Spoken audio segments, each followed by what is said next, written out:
आई हे काय अगं हे ना खूप कुशन कव्हर करून करून हे कोपरे गेले.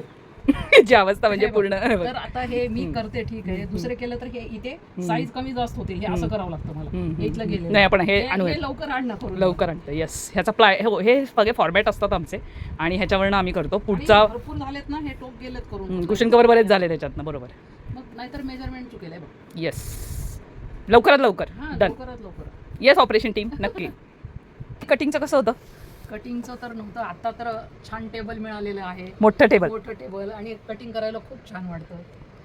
आणि आधी कसं होतं, टेबल नव्हतं आणि मी असं फॅब्रिक असं घ्यायचे आणि असं ठेवून मग ह्या रेषावरून असं कट करायचे. मग तेव्हा बरेच माझ्या साड्या कट झाल्यात काढून. नाही पण ह्याला आत्ता तरी ह्याला रेश आहे, काही फॅब्रिकला रेश नसते, नसतं तेव्हा कन्फ्युजन होतं. तेव्हा कन्फ्युजन होतं आणि बरेच साड्या पण कट झाल्यात.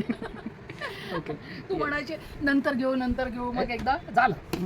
बेसिकली स्टिचिंग जे करतात त्यांना कात्रीला धार पाहिजेत आणि मोठं टेबल पाहिजेत, तर स्टिचिंग करणारा डिझायनर प्रचंड खुश असतो. तर आमचा डिझायनर आत्ता प्रचंड खुश आहे बिकॉज तिच्या कात्रीला धार आहे आणि टेबल मोठं आहे आणि कटिंग करायला जागा आहे.